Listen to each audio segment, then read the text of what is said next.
Her body like the Wild Wild West. What if you done fall down, yeah? Riding in a big God bless.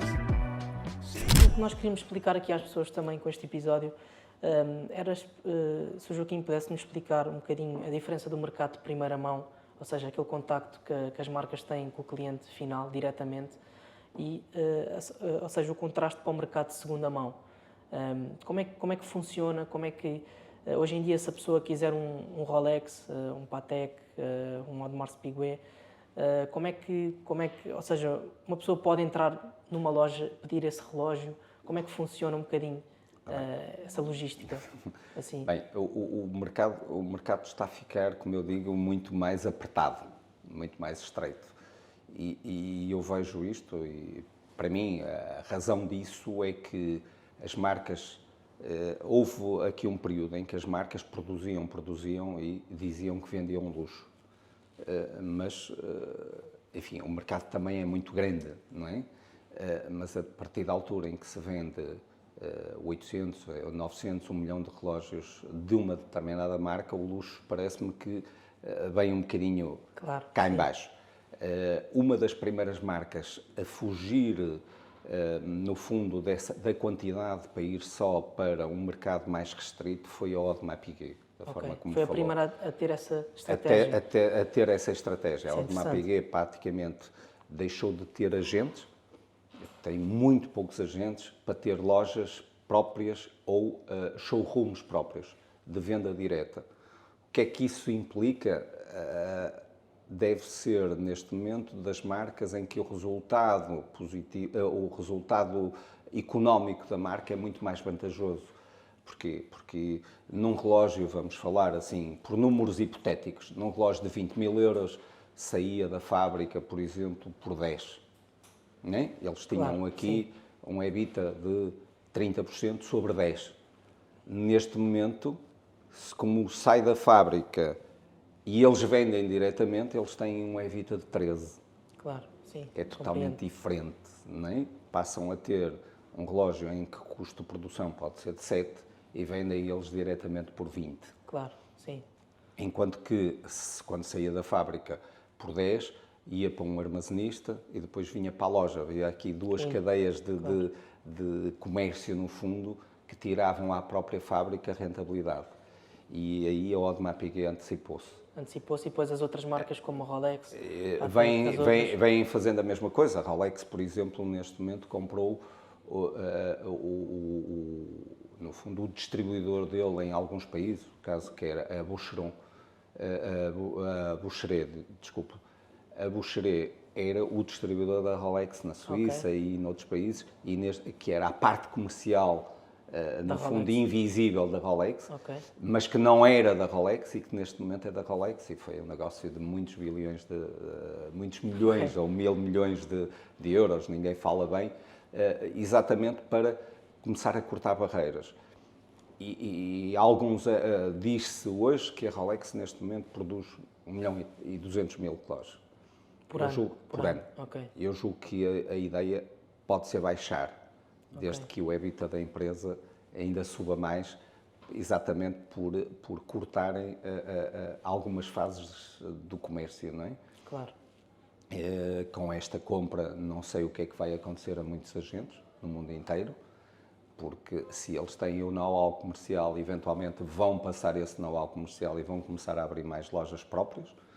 É a minha ideia. A Audemars Piguet fez isso, a Patek está a fazer isso, e, portanto, e com isso eles baixaram o número de relógios produzidos neste momento, se calhar não é tão grande quanto o número de relógios produzidos há alguns anos atrás. O que é que temos aqui hoje?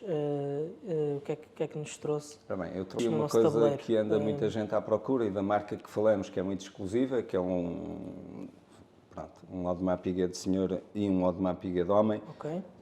E, portanto, quais são as suas diferenças em si?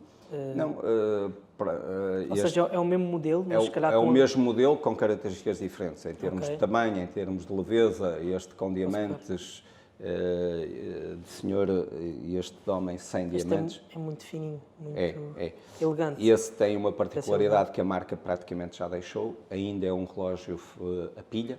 Ok. Hoje a marca já não produz relógios de quartzo. Muitas das marcas, como mesmo a própria Patek, durante muito tempo produziu uma linha de senhora com máquinas de pilhas de quartzo, não é? Neste momento todas as grandes marcas. Muito bem, estes relógios que falámos, ou seja, são dois modelos É o mesmo iguais, modelo, a mas mesma linha, mas um com, para mulher e com, outro para homem, não é? Mais ou menos. Com versões um bocadinho diferentes. E aqui estamos a falar de que valores nestas duas peças? Bem, Ou seja, estas, por exemplo, para fazer aqui o contraste, se comprasse diretamente na marca, por exemplo, este, o preço qual na marca é qual era o sempre valor, por exemplo, deste relógio? Esse relógio agora anda na ordem dos 20 na marca? Na 22 mil euros, sim. Ok, sim. E no mercado de segunda mão, quanto é que acha que ele... No mercado da segunda mão até podem dar mais do que isso, Ok. porque o que é que acontece? Exatamente porque a marca baixou o nível de produção e então, como há menos relógios no mercado, segundo aquilo que a ideia que eu tenho, este relógio as pessoas dão facilmente, mesmo sendo ele usado, dão mais 10, 12, 15, 20 mil euros se o quiserem mesmo. Portanto, diria 40 mil, mais ou menos? Sim, mercado de segunda também, eu não concordo muito com mercado de segunda mão. pronto, eu concordo com o mercado de segunda mão, não concordo muito é com o mercado de segunda mão especulado. Ok. Ok? Por exemplo, eu se for buscar este relógio hoje à fábrica, ou um agente de Rolex, eu tenho lá um valor. Eu não concordo é que depois, como há alguma dificuldade em conseguir, que alguém depois me diga, eu fico com ele e dou-te mais 5 mil euros. Claro, sim. Sei que não concordo. O meu espírito de comerciante não é esse. Claro. E até se calhar há certas orivesarias ou certos estabelecimentos que se calhar obrigam a pessoa a fazer certas compras. Muito disso, para ter isso é aquele muito relógio. comum, não é? Isso é muito comum. Aquilo que se ouve dizer Exato. é. Aquilo que se ouve dizer. Eu não vou dizer Sim, claro que não. Eu não vou dizer que sei à séria, Sim. mas aquilo que se ouve dizer é, muitas das vezes, para se ter determinado tipo de peças... Tem que se passar certos steps. Exatamente, tem que se passar alguns steps para conseguir as peças. para depois ficar como cliente que tenha direito a... Falamos aqui deste relógio também, Sim. que é muito interessante. Isso é um Submariner? Submarino. Sim, é um Submariner já atual. Este relógio até É de que ano, sabe? é do ano passado, é de Ano 2023. Foi o relógio que a minha família me ofereceu dos meus sério? 60 anos. Muito bem. E, portanto, é meu. E pronto, isto é um relógio que eu falei a quem me conseguiu, não tendo eu a marca, ano e meio antes ou 2 anos. É um amigo meu que não é português, que não foi aqui em Portugal até. Ok. Mas tenho alguns amigos em Portugal que têm a marca, mas nunca... Hoje é muito difícil pedir alguma coisa a alguém, porque eles têm clientes para isto tudo. Exato. E que me conseguiu-me isto pelo preço da etiqueta, foi quanto eu paguei, não tem problema nenhum de o dizer. E, portanto, falávamos antes do jogador de bola, havia jogadores de bola que quanto mais brilho, melhor. E Exato. hoje, Mais diamantes. hoje a maior parte deles usa um relógio clássico. Não é? Tipo Nem este todos, género. nem todos. Eu Sim, conheço alguns mas só querem estar a brilhar. mas na generalidade, hoje há muito menos nessa área, muito menos Sim, gente sim. a querer Também coisas tão extravagantes. estão mais informados, também sabem Exatamente. que se calhar adicionar pedras, diamantes, se calhar os relógios também perdem depois valor. desvalorizam bastante. Por exemplo, para este aqui que temos, aqui este verde, Sim, qual é sim. qual é o modelo deste? Esse é um Submariner também, mas esse é, no fundo, um relógio que foi feito pela Rolex para comemorar os 50 anos do Submariner. Esse meu relógio já é um relógio de 2004, 2005, por aí, que a Rolex já não o tem. Agora evoluiu para outra linha também do género, mas com uma lunete em cerâmica, que é o caso desse, com um verde ligeiramente diferente, também mas a Rolex não é muito de mudar modelos. Ok. É só de fazer um bocadinho de upgrades. Ok. Por exemplo, veja, Já percebi. o caso isto é um Submariner de 1968, 69, por aí. Incrível. Não é? E veja a evolução, este é o mesmo Submariner atual. Consegue mostrar? Só Sim, sim. mais ou menos. Para aquela ali. Eu vou até pôr ao contrário. Este é um Submariner de É um 68. É um É um clássico. clássico na marca, não é? E este é um Submariner de 2023. Ok. Sinceramente, eu pessoalmente, da forma como ele está todo original, com certificado, Que temos aqui, não é? com um certificado feito por a Rolex, numa Sim, sim, manutenção que eu pus para quando o comprei, porque não tinha um documento original, Claro. sabendo eu que era um original, mandei-o à Rolex, E a Rolex confirmou. confirmou ao ponto Claro. de me passar este documento. E, portanto, eu hoje, com toda a frontalidade, não venderia a menos de 25 mil euros. 25 mil. Ok. É o preço. Muito bem. Este próximo relógio. Esse é um relógio atual. É um este relógio que eu relógio- tenho até para entregar, que já é de um cliente, que ele já me pagou, mas ainda não o levantou. É um relógio de senhora, no fundo, Senhora. tipicamente. Lá está. É um relógio clássico para a senhora, É lindo. exatamente com o acrescento dos diamantes. Já da própria marca Da também. própria não é? marca, é tudo Tudo original. original. Estamos a falar de que valores, mais ou E menos? esse relógio é um relógio de 19 mil euros. 19 mil. Sim. Ok. Joaquim, eu queria finalizar aqui para finalizarmos aqui o episódio. Se nos pudesse explicar um bocadinho a diferença dos diamantes, como é que eles se comportam. Temos aqui alguns, também trouxemos aqui algumas peças. Temos aqui algumas peças e Por depois exemplo, algumas podemos começar se calhar por estes por estes aqui, brincos. que são os brincos. Não é? Ok. Como é que os diamantes variam? Como é que varia o valor? Há aqui 3 fatores. Começa por a pureza. A pureza do diamante, que tem várias classificações mediante o número de incursões que o próprio diamante tem ou não tem. Portanto, o mais puro, olhando aqui para a tabela, é um F, que não tem impureza absolutamente nenhuma, muito raro. Desculpe interromper, quando Diga. está a falar dessa pureza, são coisas microscópicas. Muito microscópico. Porque olha-se para o diamante, assim a olho, não se consegue, Não se consegue não se ver. consegue ver, não é? Portanto, são Quando- avaliações... o ideal será sempre um microscópio. Claro, sim. Mas quando tem algumas impurezas muito fortes, nós já não, pelo menos aqui em temporal, não gasta. Ok. Mas falando aqui um bocadinho das características, começamos pela pureza e tem várias classificações dentro da pureza. Claro, sim. Não é? Que é um F, é o IF, que São os no melhores? fundo, em termos de pureza, são São os os mais melhores, puros? os mais puros. São os mais puros, mais caros. Em termos, sim, sempre. Agora, mas essa pureza tem que estar sempre associada à cor, Ok, que é outra característica, pois. não é?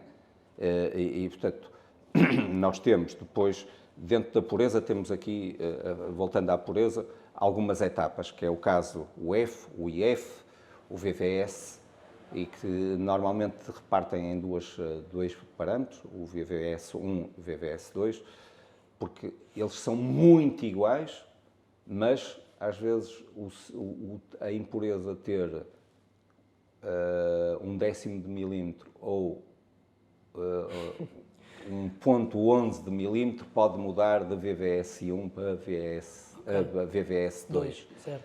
Mas estamos a falar sempre em coisas muito pequenas entre o VVS1 e o VVS2, depois passamos para um VS que também tem essas duas coisas, 1 e 2, estamos sempre a descer, atenção. Claro.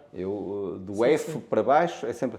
E depois temos os SIs e depois os Is, que não interessa. já são negros quase. Depois, à pureza associamos um bocadinho a cor. Ok. Portanto, cor. a primeira pureza, depois a cor. É isso? Eu classifico dessa forma. Há muita gente que classifica a primeira cor, mas é igual. Ir primeiro pela pureza e depois pela cor, ou primeiro pela cor e depois pela pureza, as características sendo as mesmas, estamos a falar corretamente. Claro. Não é? É uma questão de interpretação. Por exemplo? A pureza começa por a cor D, Ok. está classificada por cores, e começa no abecedário na cor D. Ok. D, E, F, G, H, I, J. Ok. Até Então qual é que é passamos. o diamante perfeito? O diamante perfeito seria um F cor D. Um F cor D. Exato. Ok, então, Esse já seria sabe, o diamante perfeito. É. Mas isso só sabemos mesmo quando temos um certificado passado por um instituto acreditado, não é? Ok. Que nós aqui trabalhamos com o HRD ou com o GIA. São os dois institutos internacionais, mundiais, como é lógico, Ok. que Portanto, nos os dão diamantes melhor garantia. têm que ser todos Eles vêm, inclusive, em acreditados. invólucros, tudo com as classificações, com as medidas, com uma série de características do próprio diamante, que estão lá refletidas no fundo. Temos aqui uma peça incrível Aqui é também. uma peça incrível, que é um anel solitário. Portanto, esta peça é uma peça... Esse é um anel em que a execução do metal é platina, por acaso, e tem um diamante de 1,82 kg, exatamente com uma cor, no caso, este já tem uma cor um bocadinho menor, que é uma cor I, e é um VS1. VS1. Está aqui. Exato. VS1, Qual é o valor? Eu vou-lhe dizer que se esse anel, por exemplo, eu tivesse a sorte de o ter adquirido com uma cor G, que fosse VS1 cor G, eu teria que pedir cerca de 10 mil euros mais do que o valor do anel. Neste É um momento, anel por cerca de 20 mil euros. 20 mil. Espero que tenham gostado. Acompanhem-nos nos próximos episódios. Obrigado.